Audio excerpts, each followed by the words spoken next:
বুড়িচং উপজেলার ইসাপুরে।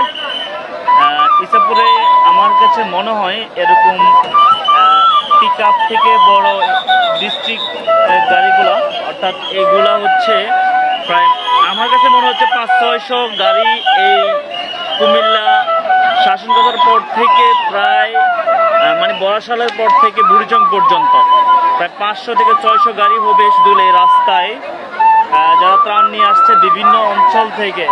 আমার কাছে আমি যদি বলি তাহলে আমি এ পর্যন্ত যারা সাথে কথা বলছি সারা বাংলাদেশ থেকে আসছে মোটামুটি।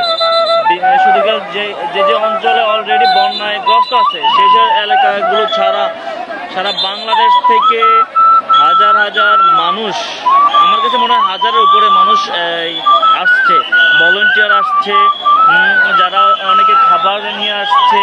কিছু মানুষ আছে যারা অনেক রেস্কিউ করছে, কিছু মানুষ খাবার পৌঁছায় দিচ্ছে। আমি যদি বলি আপনাদেরকে একটা কথা, সেটা হচ্ছে আপনারা অবশ্যই জানেন যে কুমিল্লার গুমতি নদীর বাঁধ ভেঙে যাওয়ার পরে কুমিল্লার বুড়িচং অঞ্চলে বন্যায় তলিয়ে যাচ্ছে। মেন্টালি হোক, আর্থিকভাবে হোক, শ্রম দিয়ে হোক, আপনি চাইলে কিন্তু এখানে এসে কুমিল্লার বুড়িচং উপজেলার বিভিন্ন গ্রাম থেকে মানুষকে রেস্কিউ করতে পারেন। আমার জানা মতে এখনও অনেকেই আটকা পড়ে আছে। আমি তাদেরকে বিভিন্ন ভলেন্টিয়ারদেরকে নিয়ে আমি অলরেডি দুটো গ্রামে ঢুকলাম, কিছু মানুষকে রেস্কিউ করলাম।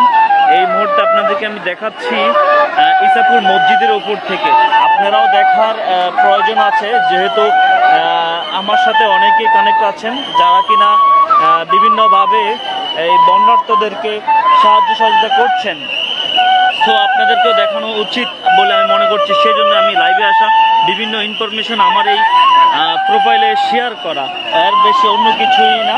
আপনারা, আমি মনে করি আরেকটা বিষয়, আমি আগে একটা ভিডিও আপলোড দিলাম, সেটাতে আমি একটা বিষয় শেয়ার করলাম, সেটা হচ্ছে যারাই ত্রাণ নিয়ে আসছেন তারা দয়া করে গ্রামের ভিতরে ঢুকবেন। মূল সড়কের পাশে যে আশ্রয়কেন্দ্রগুলো রয়েছে সেগুলোতে কিন্তু খাবার পর্যাপ্ত পরিমাণ রয়েছে, কিন্তু গ্রামের ভিতরে অনেক মানুষ বন্দী হয়ে আছে, তাদের কাছে কিন্তু খাবার পৌঁছানো উচিত, মেডিসিন পৌঁছানো উচিত। এবং কি মহিলাদের জন্য বিশেষ করে যে বিষয়টা প্রয়োজন, অনেকে পেট চাচ্ছে, যে হচ্ছে ওনাদেরকে পেট দিয়ে একটু এই মুহূর্তে অনেকেই সমস্যায় আছেন, তাদেরকে পেট দিয়ে হেল্প করা উচিত বলে আমি মনে করছি। আমরা কিন্তু মেডিসিনের পাশাপাশি এই বিষয়গুলো সরবরাহ করছি। আমি বেশ কিছুদিন আগে থেকেই এই বন্যায় কবলে যদিও অনেকভাবে কাজ করছি, সেই ক্ষেত্রে আজকে একটু গ্রামের ভিতরে ঢুকলাম, ঢুকে এই বিষয়গুলো আমার নজরে আসছে। সেজন্য আমি বলবো ভলেন্টিয়ারদেরকে, যারা কাজ করছেন দয়া করে সবাই একটু গ্রামের ভিতরে ঢুকার চেষ্টা করবেন, এলোপাতারি খাবার দিবেন না, একটু সুশৃঙ্খলভাবে দিলে সবাই পাবে। যেমন দেখেন একটা ট্রাক থেকে কিন্তু নৌকার মধ্যে, বোটের মধ্যে খাবার দিচ্ছে। এখন ওনারা কোথায় যাবেন ওনারাই জানেন, কিন্তু অনেকে আসছেন বাংলাদেশের বিভিন্ন প্রান্ত থেকে, এলাকাটা ভালোভাবে চিনেন না, জানেন না, সেই জন্যে কিন্তু ওনারা স্থানীয়ভাবে কারোর হেল্প নিয়ে প্রত্যেকটা গ্রাম থেকে 1-2 জনকে নিয়ে গ্রামে ঢোকা উচিত। আরেকটা বিষয় হচ্ছে, মানুষ যতজন আছে সবাইকে কিন্তু আমরা খাবার দিচ্ছি মাথা অনুযায়ী। যেমন হচ্ছে একটু আগে একটা গ্রামে ঢুকলাম, সেই গ্রামে একটা আশ্রয় কেন্দ্রে কিন্তু 51 জন, ওনাদেরকে কিন্তু 2-3টা গ্রুপে কিন্তু গিয়ে খাবার দিয়েছে, কিন্তু ভিতরে কিন্তু 2-3টা পরিবার ছিল যাদের কিন্তু কেউ খাবার দেয় নাই। সেক্ষেত্রে আমরা এই বিষয়টা চিন্তা করব যে হচ্ছে যে কে খাবার পায় নাই তাদেরকে আমরা খাবার দিতে হবে।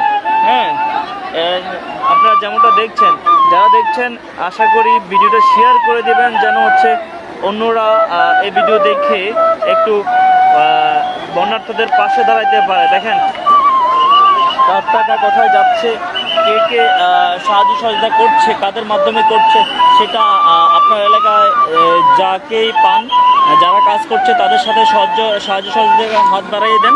আশা করি আপনার এই দান বিফলে যাবে না। যারা হচ্ছেন পুরাতন জামা কাপড় রয়েছে যাদের, মহিলাদের, তারা চাইলে জামা কাপড় দিয়ে হেল্প করতে পারেন। আপনার পরিচিত যদি কেউ থাকে, বিভিন্ন জনে বিভিন্ন খাবার দিয়ে হেল্প করছে, যে যার সামর্থ্য অনুযায়ী সাহায্য সহযোগিতা করুন। এর বেশি কিছুই না আমি মনে করি। প্রায় 1 থেকে 1.5 লাখ মানুষ ঘরবন্দি।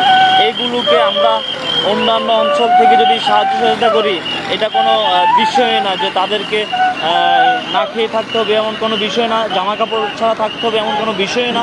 আমরা চাইলে কিন্তু তাদেরকে নিয়ে কাজ করতে পারবো, তাদেরকে সাহায্য সহযোগিতা করতে পারবো। এটা হচ্ছে বুড়িচংয়ের মূল সড়কের পাশেই ইছাপুরে মসজিদের মধ্যে আশ্রয়কেন্দ্র রয়েছে। এর পাশাপাশি সকল ধরনের খাবার মূলত এখান থেকে সাপ্লাই করা হয়। এছাড়াও সামনে কিছু যারা হচ্ছে নিজেদের বোট আছে, তারা কিন্তু সামনে গিয়ে খাবার সরবরাহ করছেন। আমি মনে করি শুধু গেলে একটা বিষয় যে খাবারটা কোথায় যাচ্ছে, তারা খাবার আগে থেকে পাচ্ছে কি না, তাদের কাছে খাবার আছে কি না। যদি না থাকে তাহলে দিবেন, যদি থাকে পর্যাপ্ত পরিমাণ তাহলে দেওয়ার প্রয়োজন আমি বলে মনে করি না। যেহেতু অনেক মানুষ না খেয়ে আছে এখনও গ্রামের ভিতরে। আমাদের একটা লক্ষ্য এখন আমি মনে করি গ্রামের ভিতরে ঢোকা। বিশাল মাঠের পরে গ্রাম, সেই গ্রাম তলিয়ে যাচ্ছে। বিশাল অনেক দূরে, মানে মেইন রোড থেকে অনেক দূরে কিছু গ্রাম রয়েছে, সেগুলোতে খাবার পৌঁছানো উচিত বলে আমি মনে করি। তবে স্থানীয় যারা আছেন তারা একটা বিষয় লক্ষ্য রাখবেন। সেই বিষয়টা কি জানেন? সেই বিষয়টা হলো আপনারা যারা আমরা ভলান্টিয়ার আছি তাদেরকে একটু সাহায্য করবেন, যে কারা পাওয়ার উপযোগী বা এই মুহূর্তে যারা পাচ্ছে না তাদেরকে আমাদের সাথে যোগাযোগ করাবেন। প্রয়োজনে আমাদের এই সেনাবাহিনী রয়েছেন, সেনাবাহিনীদের সাথে যোগাযোগ করবেন। উদ্ধার কর্মীরা রয়েছেন। দেখেন এই পুরো একটা ট্রাক ভর্তি সামগ্রী নিয়ে আসছে, জামা কাপড় নিয়ে আসছে বাচ্চাদের জন্য।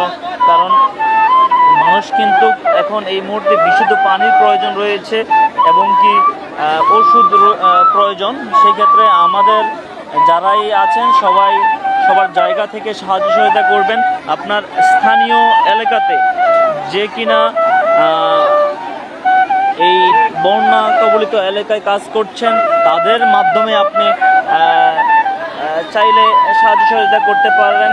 যেমন এখন আমি দেখলাম রাজশাহী থেকে আসছেন, বরিশাল থেকে আসছেন, বিভিন্ন বিশ্ববিদ্যালয় থেকে বিভিন্ন জন আসছেন, তাদের মাধ্যমে কিন্তু আপনারা সাহায্য সহযোগিতা করতে পারেন। আশা করি